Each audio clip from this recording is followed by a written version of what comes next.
Oke, Assalamualaikum warahmatullahi wabarakatuh. Pada kesempatan video kali ini, saya Papa Hesta dari LPP Sigma Education. Jadi, sering dari beberapa video Papa Hesta ini sering memunculkan nama LPP Sigma Education. Jadi, kami adalah sebuah LPP yang menerima pembelajaran secara offline maupun online. Jadi dimulai dari SD, SMP, SMA, bahkan umum, baik itu alumni SMA maupun mahasiswa, terutama mahasiswa jurusan fisika ya. Kebetulan Bapak Esa ini lulusan fisika. Oke, pada video kesempatan ini Bapak Esa akan membahas tentang salah satu dari mata pelajaran SNBP, yaitu tentang pengetahuan kuantitatif. Ya, kalau video-video sebelumnya Bapak Esa membahas tentang penalaran matematika, kali ini Bapak Esa akan membahas tentang pengetahuan kuantitatif. Oke, kita langsung ke soal pertama. Teman-teman, untuk soal pertama ini modelnya memakai model aljabar. Jadi kebetulan aljabar ini bentuknya adalah pecahan. Mungkin teman-teman masih ingat tentang aturan pengurangan dan penjumlahan pecahan, dan kebetulan ini soalnya adalah pengurangan. Hasil pengurangan 4x plus y per 3 min x dan 2x min y per 2 adalah, teman-teman mungkin untuk mencari penyebutnya, teman-teman bisa menyamakan penyebutnya terlebih dahulu dengan cara mengalihkan, atau bisa juga dengan mencari KPK-nya. Tapi kali ini kita mengalihkan terlebih dahulu ya teman-teman ya. Kita kalikan 2 milik 2x min y, kita kalikan dengan 3 min x, sehingga nanti akan ketemu menjadi 2 kali 3 min x ya, masing-masing kita kalikan 2 3 min x tadi kita bagi dengan 3 min x, ketemu 2, sehingga hasilnya 2 4x plus y dikali 2 dikurangi 2x min y dikali 3 min x per 2 kali 3 per x. Nah, mungkin teman-teman masih ingat aturan dari asosiatif atau mungkin aturan matematika tentang perkalian dari aljabar ini ya teman-teman ya.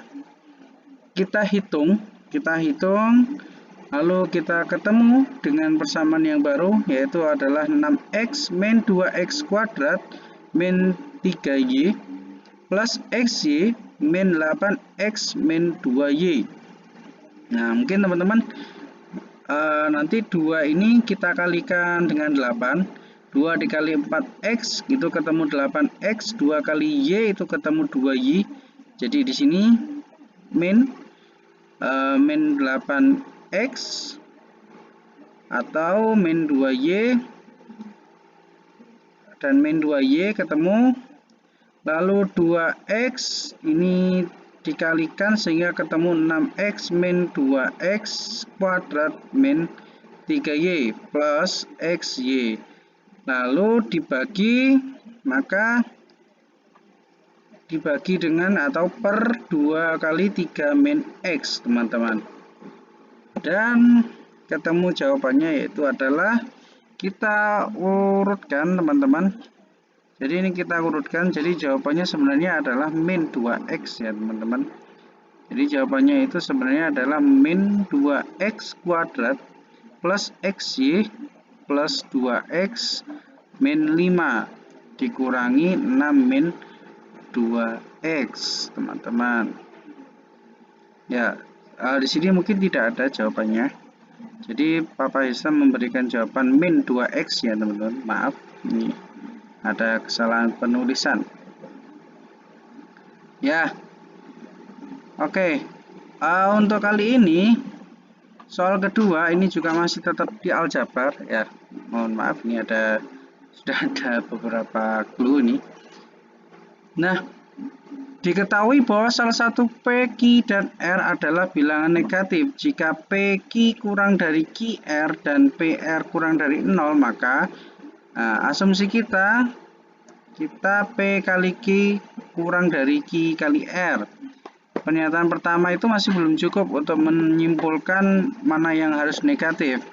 Tapi kita bisa mencoba kalau seandainya jika asumsi kita gini teman-teman, jika P itu negatif, maka nilai P kali Q itu bisa saja hasilnya adalah negatif dengan syarat Q-nya itu adalah positif teman-teman.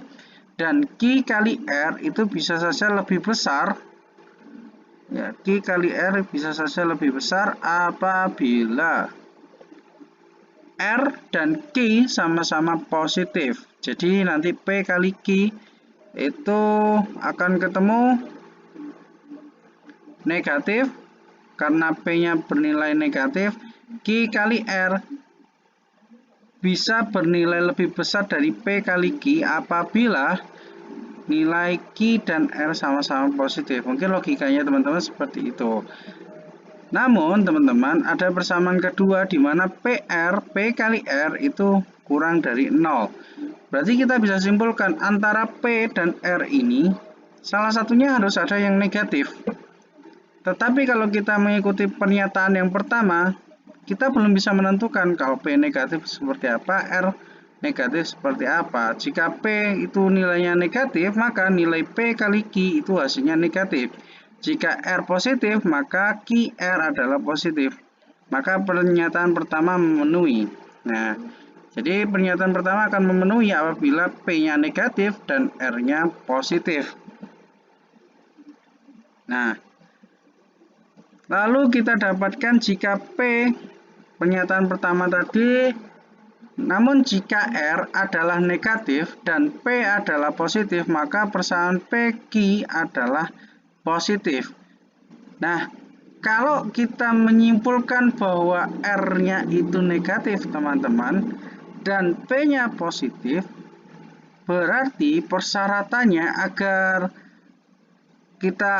pernyataan pertama yang nilainya PQ kurang dari QR, ya, PQ kurang dari QR, agar memenuhi pernyataan pertama, maka syaratnya nilai Q itu harus lebih besar daripada nilai negatif atau nilai Q itu negatif.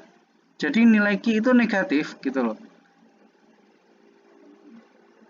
Jadi nilainya Q negatif. Nah, lalu kalau nilai Q-nya negatif, maka nilai R itu sama-sama negatif. Kalau Q negatif, R negatif, maka negatif kali negatif, maka positif kan teman-teman.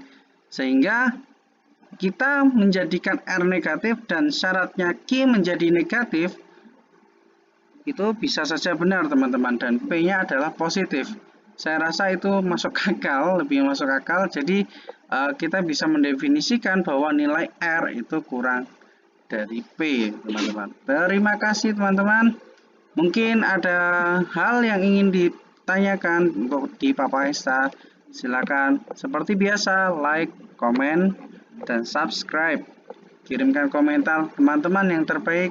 Jika ingin bertanya, silakan. Terima kasih. Wassalamualaikum warahmatullahi wabarakatuh.